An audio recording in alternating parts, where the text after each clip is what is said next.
when you're fostering, it's really important to take time out for yourself because a lot of these kids have severe behaviors. For you to sit in the house with a child that has behaviors all day, it's not healthy.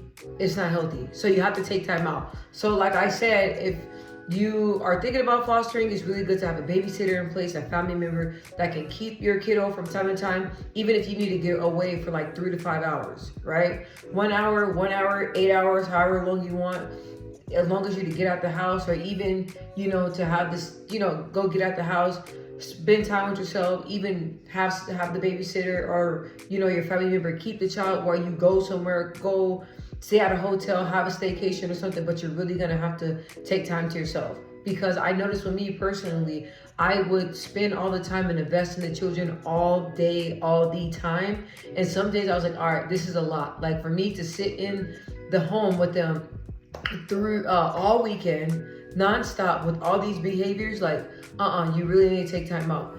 Most definitely, it's very important for you to prioritize self-care, most definitely when you're in the foster field. In the foster field, it requires a lot out of you. You have to do a lot. Doctor's appointments, therapists, psychiatrists, counseling sessions, even if it's like, doctor's appointments. All those things are very demanding of you. So you have very little time to yourself. So it's really important to do that. Most definitely, let's talk about behaviors. You have children that have behaviors, right? So I can speak a little bit about the children that I had. I had one child that screamed non-stop. When I mean non-stop, like when I was not holding her, screaming non-stop. And she doesn't want nobody else to hold her but me and my daughter. But if we're not around, scream non-stop, right? Wakes up in the middle of the night, screaming.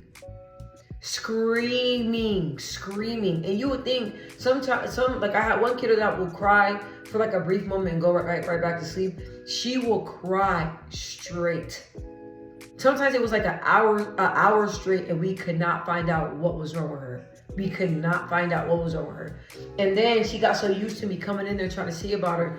And then she kept doing it every single night. When I tell you that I wanted to cry, I wanted to cry.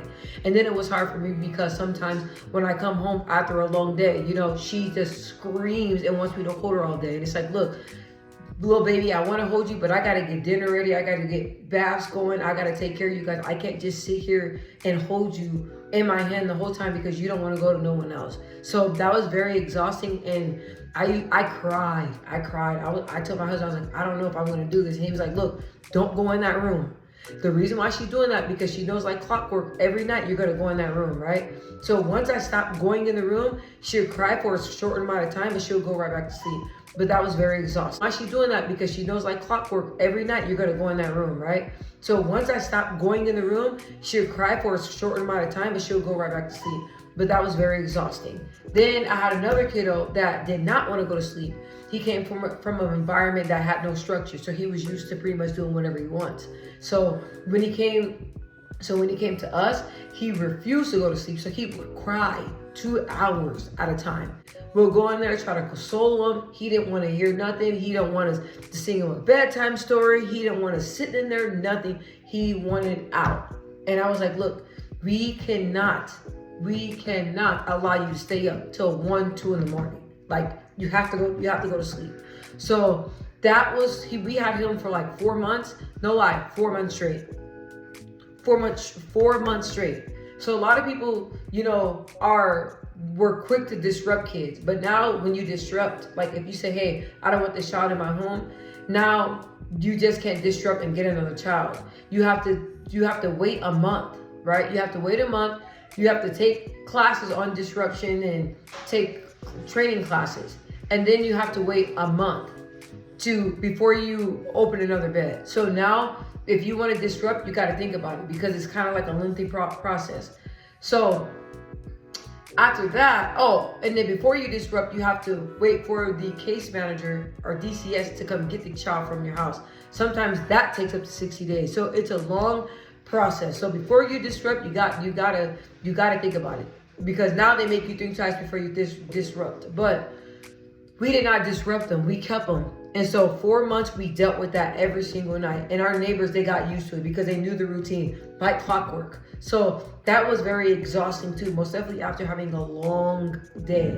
I'm just telling you guys a little bit, hopefully I'm not oversharing, but I'm just telling you guys a little bit of the behaviors because I got a lot of screamers. Screamers that need a lot of attention, that are in distress, and that screams all the time. Like, let's talk back to the little girl. She screams so much that sometimes I have to go on my back patio and just let her scream. Just let her cry. There's nothing, and there's nothing we can figure out what was going on. I took her to the doctor. I'm like, look, that's all she does is scream, like cry, like she's in pain. I can't figure out what's going on. So I have to take time, and it was really hard for me to find babysitters because they were like, look, like we can't console her, like she keeps screaming and crying. So those are examples of like the behaviors that I've dealt with. So imagine having a long day at work, having headaches, you're out on a computer screen, you're tired because you're talking to people all day, and then you come home and you're coming home to a whole bunch of screamers, right? And I had 2 screamers at a time. 2 screamers. One that screamed all day, and one that just screamed at night. Okay? So I'm just using those examples, like things like that, and those challenging behaviors. And also I had one that likes to fight. So if he didn't get his way, pop, pop, pop, pop, pop, pop, pop, pop. Yes. So like I said, you're dealing with not kids that function regularly. You're dealing with children that come with trauma. They come with behaviors, right? So you may get lucky. You may get one that don't have much behaviors, but a lot of them have some issues.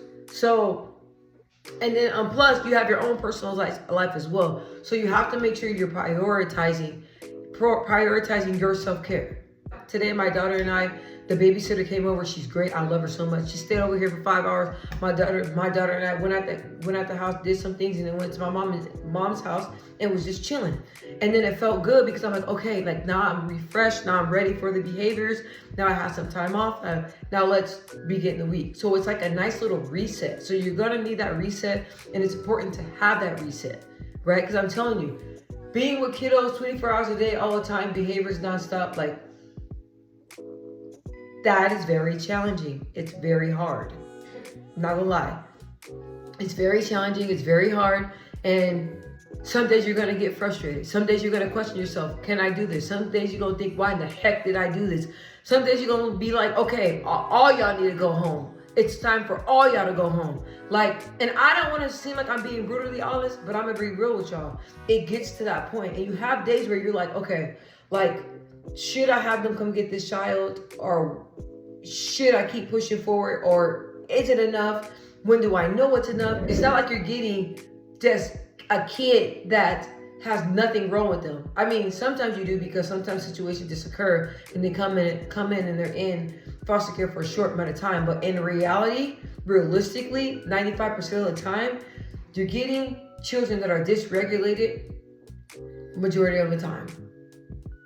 Okay, you're getting kids that are coming from the worst of the worst backgrounds, and they're placed in your house. It's not like you're getting a perfect angel. No, and not all kids are perfect angels. So if you think that you're just gonna get a kid that have no issues, like, you gotta rethink fostering.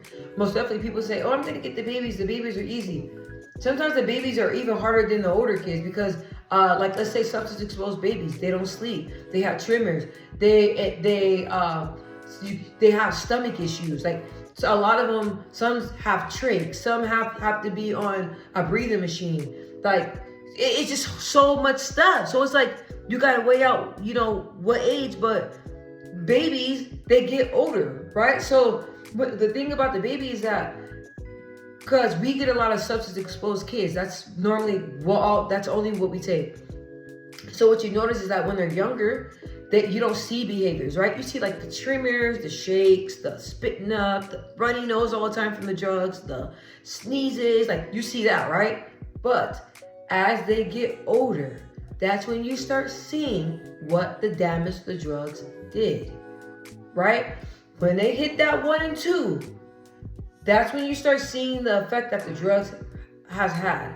You start seeing behaviors. You start seeing like stiffness. You start seeing if they have some physical things, physical things wrong, mental things wrong. Like you start to see behaviors, you start to see a lot of that stuff, but you don't see it when they babies. You see it when they get older. And when they get older, it's hard.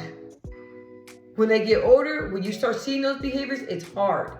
And it's really sad to see because it's like you see this innocent, sweet baby, and then you start seeing the effects that the drugs have as they get older. Then you start really seeing what you're dealing with, what the drugs has done. That when they're younger, that you don't see behaviors, right? You see like the tremors, the shakes, the spitting up, the runny nose all the time from the drugs, the sneezes, like you see that, right? But as they get older, that's when you start seeing what the damage the drugs did, right? When they hit that 1 and 2, that's when you start seeing the effect that the drugs has had. You start seeing behaviors, you start seeing like stiffness, you start seeing if they have some physical things, physical things wrong, mental things wrong. Like you start to see behaviors, you start to see a lot of that stuff, but you don't see it when they babies. You see it when they get older. And when they get older, it's hard. When they get older, when you start seeing those behaviors, it's hard. And it's really sad to see because it's like you see this innocent, sweet baby, and then you start seeing the effects that the drugs have as they get older. Then you start really seeing what you're dealing with, what the drugs has done. So even with the babies, when I had substance exposed babies, I got no sleep. And I was still at work, still working a full-time job, working a full-time job, exhausted, couldn't even stay awake at work. And then what the good thing about the babies is that because we always get babies, so that's why I'm talking to you guys about babies. Babies are super easy for our family. We love babies. And the babies that a lot of them don't sleep, right? So the ones that we got, they don't sleep, but we have to get them on a routine, right? So about like the 2 months, 3 months mark, with us just constantly like giving them a bath at a certain time, putting them down at a certain time, feeding them at a certain time, right? And creating the routine about 3-4 months, the baby is like kind of like starts sleeping throughout the night and has a routine as they get older. So when they get older, because we had some babies that we had ever since birth, as they get older, they're used to your routine. So they sleep throughout the night. They know what time bedtime is. It's easier versus having an older kid that is like, what the heck? You ain't telling me when to go to sleep, and they don't sleep. So just preference.